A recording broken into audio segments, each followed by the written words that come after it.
This is the 33rd video in a series that I'm making to support a course that I'm teaching in elementary number theory. And we've been working with integer partitions and Q series, really focusing the end of this course on a brief preview of the number theory of Ramanujan. And so in the last video, we proved something called the Jacobi triple product. And today we want to prove something called Jacobi's identity. And then we'll use that to prove a very important and famous congruence that Ramanujan proved about integer partitions. Okay, so let's look at Jacobi's identity. So that's the sum as n goes from 0 to infinity of minus 1 to the n, 2n plus 1 times q to the n plus 1 over 2 is equal to this Pockhammer symbol q infinity cubed. Okay, so let's jump into the proof of this, and you see that the proof of this, along with this thing that we did in the last video, will be used to prove that Ramanujan congruence. Okay, so like with many of these identities, we're going to start with ones that we have already proven and make some substitutions. So we'll start with the Jacobi triple product. So I'll just say that we will start with Jacobi triple product, and then we'll make a substitution.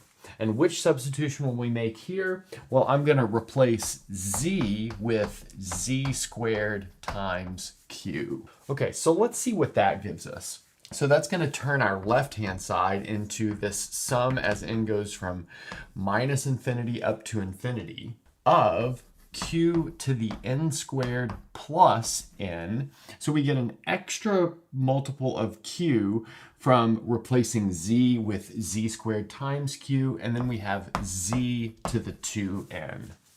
Okay, so we've got something like that.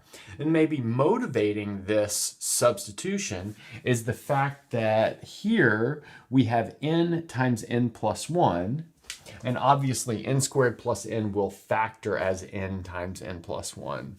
You might say, well, what about this 2 in the denominator? Well, we'll take care of that later. And then what happens to the right-hand side under this substitution? Well, this guy right here will turn into minus z squared, q squared. Then this guy right here will turn into minus 1 over z squared, q squared. And then the last thing stays itself. So we'll have q squared. Okay, nice. Now next up, we want to take this middle term and expand it out. And then look at it and see if we can tweak it in a way so that it is a little bit more helpful. So we'll get 1 plus 1 over z squared, that's the first term, times 1 plus q squared over z squared. That's my second term. 1 plus q to the 4th over z squared. That's the third term, and that's an infinite product. Now, we'd probably like this middle product to have a similar format to this first product. So in other words, maybe it should include a q squared in the first entry. And we can have it include a q squared in the first entry if we start it here. In other words, if we take off the first term of the product. So let's notice that all of this stuff that I've underlined in pink is in fact minus q squared over z squared, q squared, infinity. But how can we get rid of this 1 plus 1 over z squared? Well, we'll just divide it to the other side of the equation. So that'll leave us with 1 over 1 plus 1 over z squared times this sum as n goes from minus infinity to infinity of q to the n squared plus n, z to the 2n. And then over here on the right, we'll have minus z squared, q squared, and then minus q squared over z squared, q squared, and then q squared, infinity. Great, so we have built that. And then we'll notice that if we substitute z equals I into this right-hand side of the equation, we have 3 copies of this q squared. That's because I squared is -1, and that'll cancel this. Well, we can't exactly just set z equal to I, but we can take the limit. So let's do that. So here we'll take the limit as z approaches I of this whole right-hand side, and that's going to turn this into q squared, cubed, but that's infinity. So q squared, infinity cubed. That's because this first term and this second term transform into this third term by this limit. Now, what can we do with this left-hand side? Well, I'm going to rewrite it involving the limit, and then we'll do the calculation starting at the beginning of the next board. So this will be the limit as z approaches I of the sum as n goes from minus infinity to infinity of q to the n squared plus n times z to the 2n plus 1. You might say, well, how did that become 2n plus 1 when it was 2n? But it did because we'll take this and multiply the numerator and the denominator by z. You might say, well, what's the motivation for that? Well, let's notice that this 2n plus 1 will now match this 2n plus 1 that is out front of everything. So we really want to get a 2n plus 1 involved in this whole situation. But what is that going to leave us in the denominator? We will have z plus 1 over z, like that. So now let's bring this last line to the top, and then we'll continue on. On the last board, we were able to show that q squared, infinity cubed was equal to this limit as z goes to I of all of this stuff. Now, before we start taking this limit, now I want to maybe replace q with q to the half or the square root of q. So I'll just put this in yellow that we're going to replace q with q to the half. So what effect will that have? Well, that's going to change these q squareds just to q's. So we have q infinity cubed.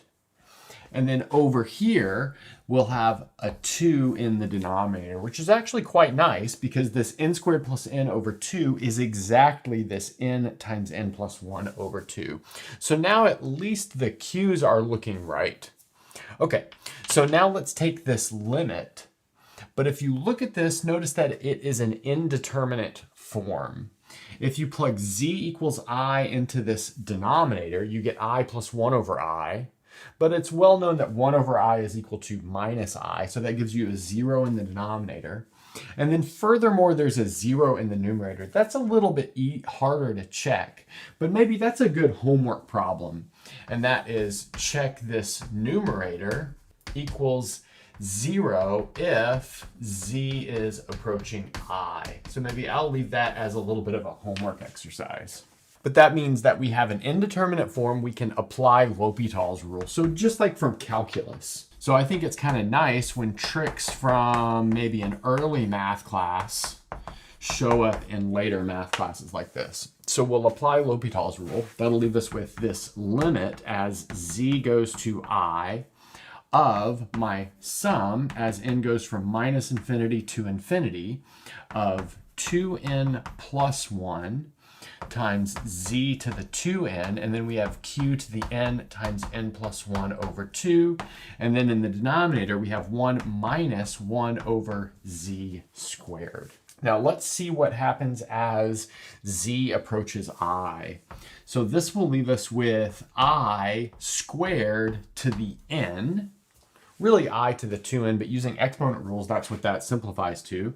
But that's minus 1 to the n.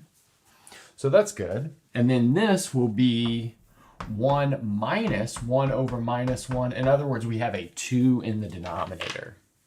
So after that simplification, we will have 1/2, and then the sum as n goes from minus infinity up to infinity of minus 1 to the n times 2n plus 1 times q to the n times n plus 1 over 2. So I just brought this half out. That came from the denominator. Next up, I'm going to split this into two sums. So I'll split it into all of the negative values and all of the non-negative values. So here we have 1/2, and then I'll have this sum as n goes from minus to negative 1 of minus 1 to the n, and then 2n plus 1, q to the n times n plus 1 over 2. So that's all of the negative values of n, and now we need all of the non-negative values of n.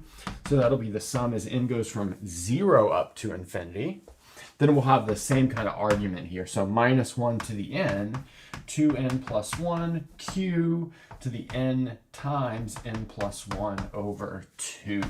Okay, so now we're almost done with this proof, but maybe we'll finish it off on the next board. So on the last board, we took this q infinity cubed, which was the right-hand side of our goal identity, and we wrote it as 1/2 times the sum of these two sums. And now we'll notice that this guy right here is exactly the sum that we want to get at, but we've got this extra term and our kind of goal over here. So I'll maybe underline this in green and write that this is our goal, is multiplied by 1/2 at the moment. So that's a problem. But maybe we can do some sort of transformation over here that will transform this sum into that sum. And we can, and it is with the following like index change. So we'll replace n with minus n minus 1. So let's see what that does. So when minus n minus 1 equals -1, that means that n is equal to 0. And then as minus n minus 1 is approaching minus infinity, that means n is approaching infinity. So that will have the effect of changing this lower bound to, well, it'll look like positive infinity to 0, but we can just swap them because it's a summation. So it'll go from 0 to infinity. So that's good news. So let's maybe do that first. So we'll have 1/2, and then my sum as n goes from 0 up to infinity of minus 1 to the minus n minus 1. But let's just replace minus n minus 1 with minus 1 to the n times minus 1. Because notice that's minus n to the minus 1 to the n plus 1. And that's the same kind of thing. And then here we'll have 2 times minus n minus 1 plus 1. And then we'll have q to the minus n minus 1 times minus n over 2. And then plus our goal object, which is already good to go, so we won't change that. So now let's see what goes on here and why this is not a problem. So this thing right here can be simplified to minus 2n minus 1. But then we can take this minus sign here, which was extra, and use it to change each of these signs. So we have 2n plus 1. Then next, we can take this minus sign here and cancel out these two minus signs. So we have n times n plus 1. But that means that this guy right here is exactly our goal. So we've got two sums that are exactly the same. We add them together and take half, which just gives us our sum, which is our goal, which is n going from 0 to infinity of minus 1 to the n, 2n plus 1, q to the n times n plus 1 divided by 2. So that finishes the proof of this Jacobi's identity. And now we're going to use this to prove one of Ramanujan's most famous congruences.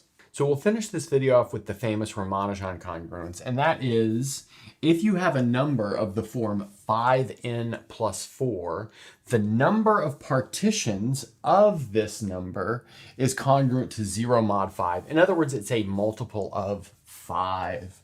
So just for an example, the number of partitions of the number 4 is 5. Well, that's 0 mod 5.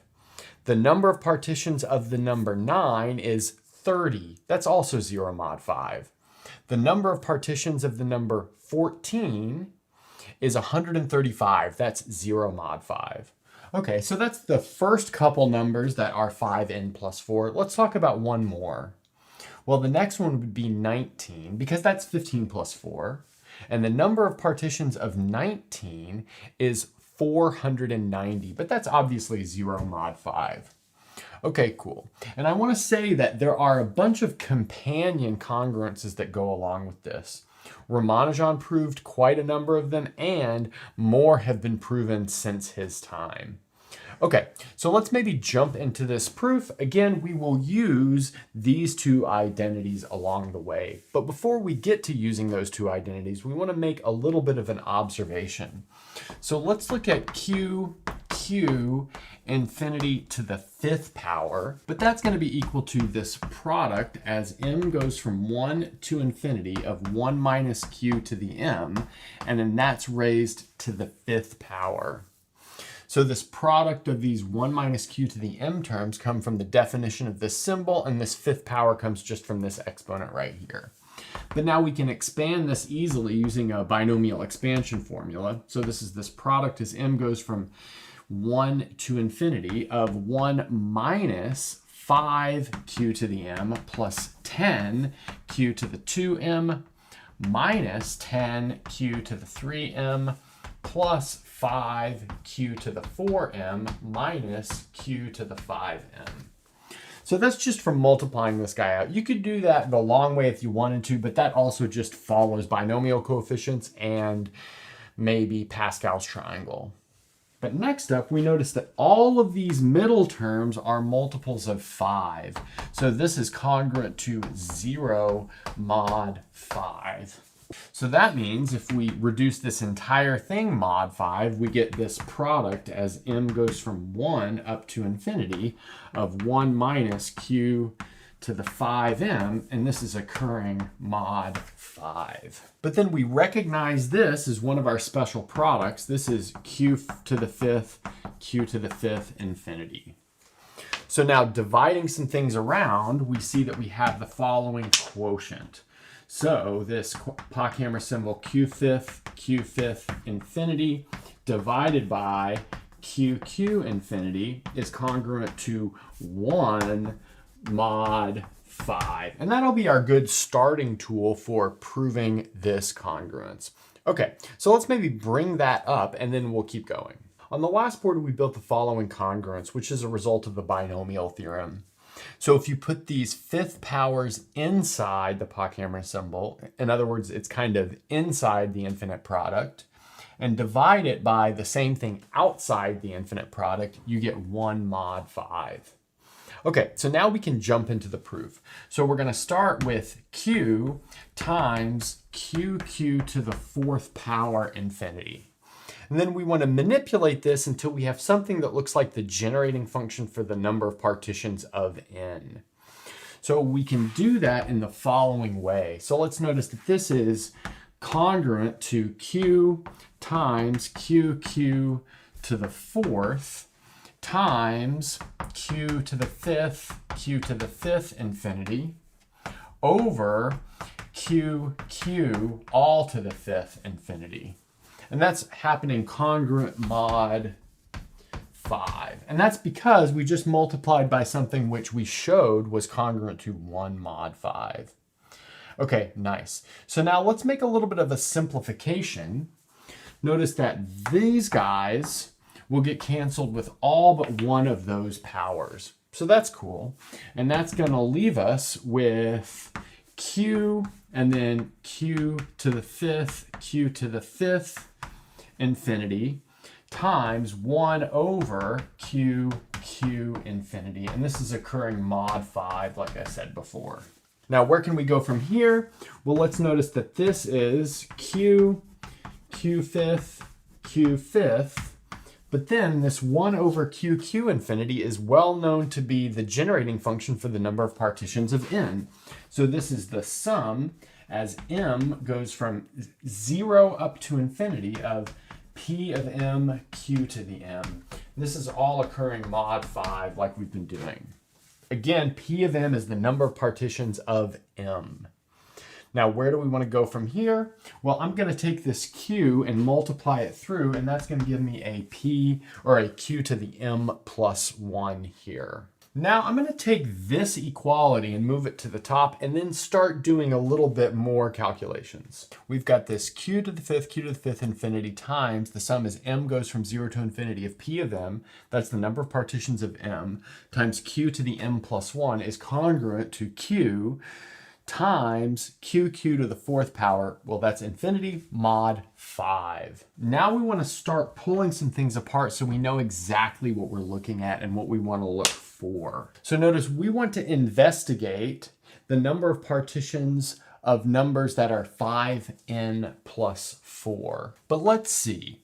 the objects that are p5n plus 4 in this expansion will be attached to q to 5 times something. In other words, the exponent of q will be a multiple of 5.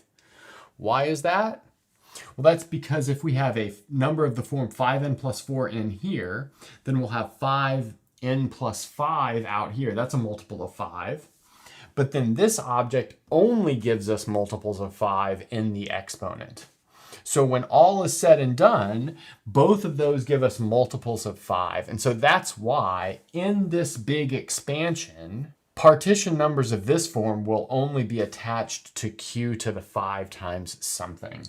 And so that gives us some motivation over here that we need to extract coefficients of things that are q to the 5 times something.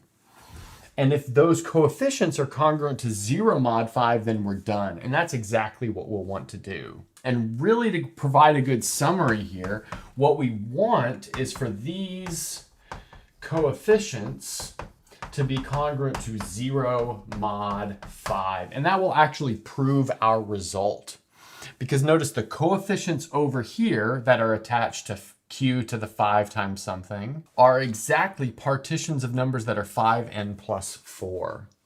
So if we can extract similar coefficients over here and show that those are 0 mod 5, then we've shown that the number of partitions of 5n plus 4 is congruent to 0 mod 5.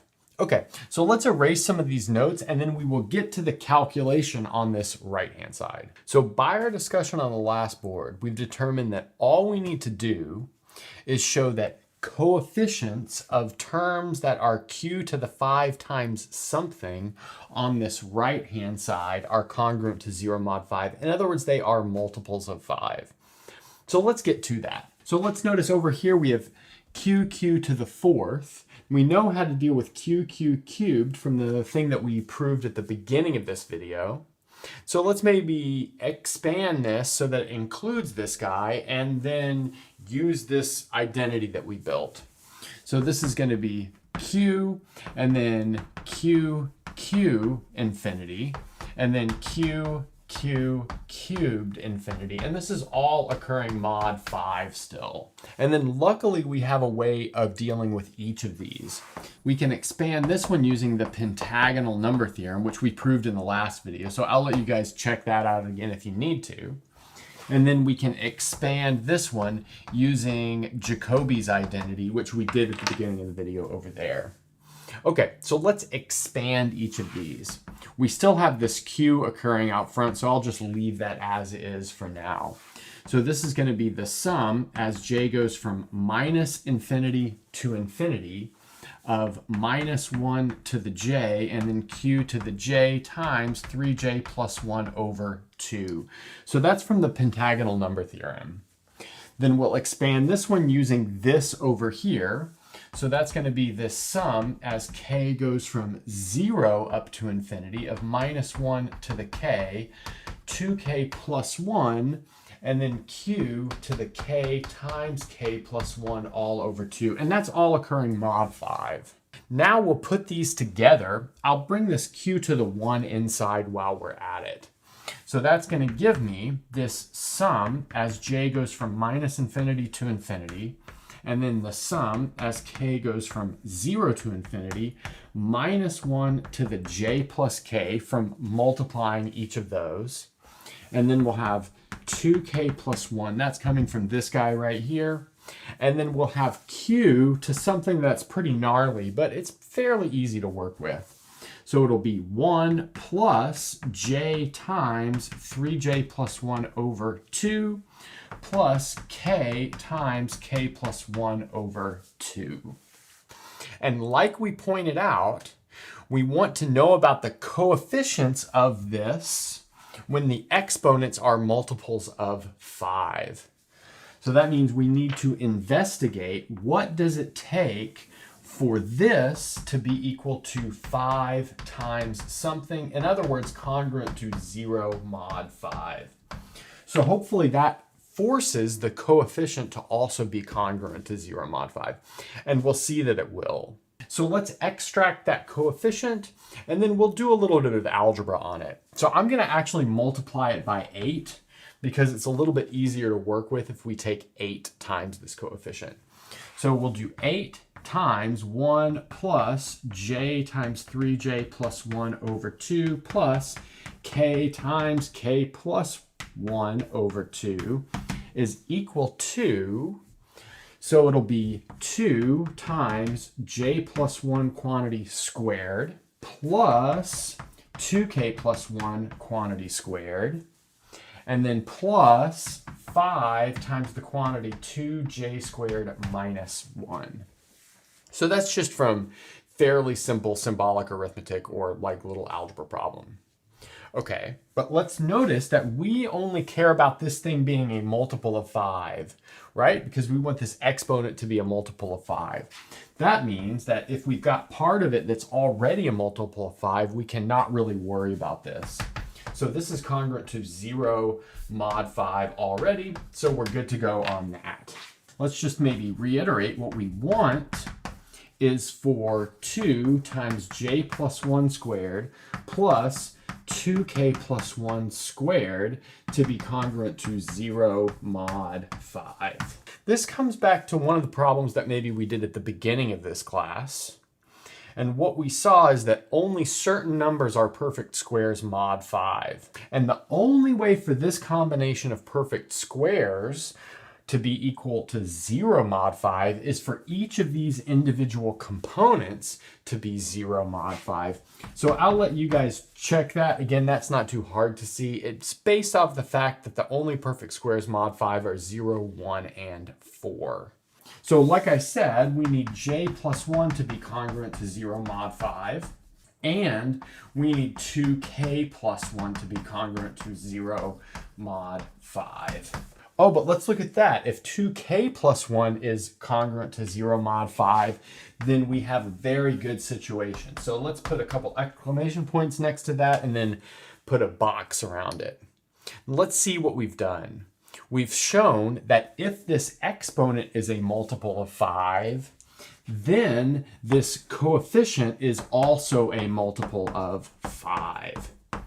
But by our previous discussion, that's exactly what we needed to do to finish this proof off. And that's a good place to stop.